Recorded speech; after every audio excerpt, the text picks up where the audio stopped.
It was Christmas Eve, and the mall was chaos. Parents shuffled through stores with exhausted faces, kids buzzed with sugar highs, and festive music blared from every speaker.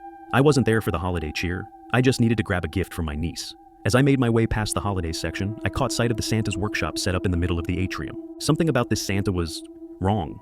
He wasn't jolly or warm. He sat rigidly on his throne, his white beard too stark, his eyes piercing and hollow. The line of children waiting to meet him seemed oblivious, but I couldn't shake the chill that ran down my spine. Then it happened. "Next!" Santa called, his voice low and gravelly, but his eyes locked directly on me. I froze, my mind racing. He couldn't mean me. I wasn't even in line. "You," he said again, his gnarled finger pointing straight at me. The families in line turned, confused. Against my better judgment, I stepped forward. As I approached, I could feel the weight of his stare. His gloved hand reached out, colder than it should have been. He didn't ask my name or what I wanted for Christmas. Instead, he leaned in close and began to sing. The carol wasn't the joyful kind I'd grown up hearing. It was warped, haunting, and strangely personal. His voice was a rasping melody. "On Christmas Eve, the truth comes clear. The past you've buried will reappear. Secrets hidden, lies untold. All will haunt as the night grows cold." I staggered back, my heart pounding. The crowd around us continued as though nothing had happened, but his gaze followed me as I stumbled away, his voice whispering in my ears, "You can't hide forever." That night, as I left the mall, the words of the song echoed in my mind. What past? What secrets? And why did I feel like he knew something about me I didn't? When I glanced at my reflection in a shop window, I swore I saw Santa's face staring back at me, his hollow eyes fixed on mine. But when I turned, no one was there. That night, I couldn't sleep.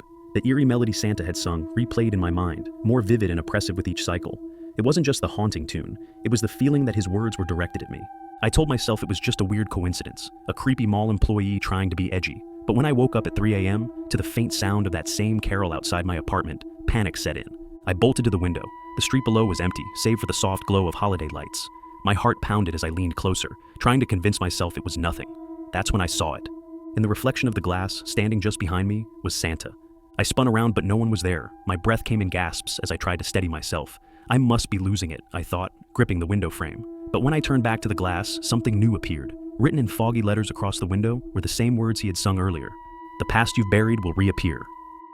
The next morning, I decided to dig into my past, hoping to prove to myself there was nothing to uncover. I wasn't the kind of person with skeletons in my closet, or so I thought. But as I sifted through old photos and documents in the attic, something didn't sit right. There were gaps, missing memories. A letter from my childhood, addressed to someone named Emma, written in a handwriting eerily similar to my own. But I didn't know any Emma, or so I thought. My phone buzzed, jolting me from my spiraling thoughts. It was a text from an unknown number. My blood ran cold when I read it. "Secrets hidden, lies untold. All will haunt as the night grows cold." I dropped the phone, my hands trembling. Before I could recover, the power in the house flickered and went out, leaving me in the total darkness. Moments later, the hum of my doorbell echoed through the house. I froze. No one was supposed to visit me, especially not this late. I approached the door cautiously, my heart racing. Through the peephole, I saw him, Santa. His face was distorted, his grin too wide, and his hollow eyes fixed on the door as if he knew I was watching. "Emma," he whispered, his voice somehow cutting through the door. "You can't keep running." I stumbled back, tripping over a box of old photos.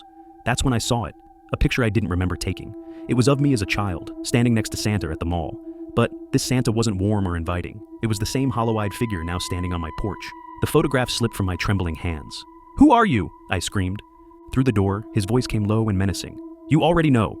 The doorbell rang again, louder this time, the sound reverberating through the house. I backed away, clutching the photograph, my mind racing. Emma. That name, I hadn't heard it in years. Memories started bubbling to the surface, fragmented and blurred, but unmistakable. I wasn't always who I said I was. When I was 9, my family moved suddenly, cutting ties with our old neighborhood. My parents had told me we were starting fresh after a mistake, but they never explained what. And Emma, that wasn't some random name. That was me. Emma was my name before I became me. The pounding at the door stopped abruptly. Silence blanketed the house, thick and suffocating. But when I glanced at the window, Santa was no longer outside. He was in the house. "Why are you running, Emma?" His voice was impossibly calm, but each word stabbed like a knife. I stumbled back, my breathing ragged. "What do you want from me?" I shouted, clutching the photograph tighter. "To remember," he said, stepping forward, his movements unnaturally smooth. "You left me there. You promised you'd come back." His words hit like a sledgehammer. Memories surged forward, unbidden and raw. I was 10, playing hide-and-seek in the neighborhood. My friend, a boy named Caleb, had begged me to hide with him in the old, boarded-up Santa's village across town. We snuck in through a broken window, giggling, unaware of how quickly things would go wrong. The floor had been rotten, collapsing under Caleb. I remembered screaming, reaching for his hand as he dangled above the gaping hole. But fear paralyzed me. I let go. I ran. Caleb's screams echoed as I fled into the night. I told no one. My parents found out somehow, probably from the police, and decided to uproot our lives. I buried Emma that day, along with the memory of Caleb. And now, Caleb, Santa, was here. "Caleb," I whispered, my voice barely audible. His smile twisted into something darker. "It's me. You left me to rot in the dark, Emma. I waited for you, year after year."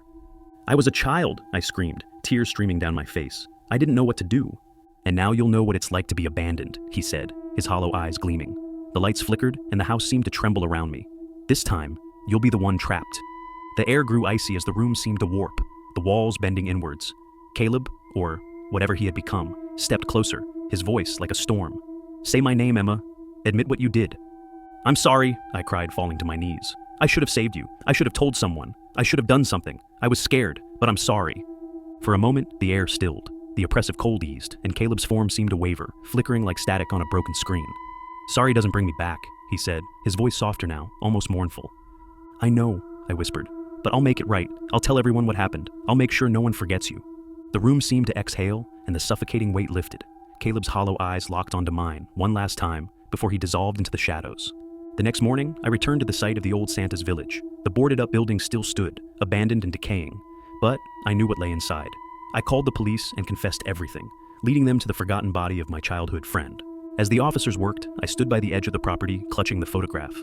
"I'll never run again," I whispered to the wind. For the first time in years, I felt like I could breathe.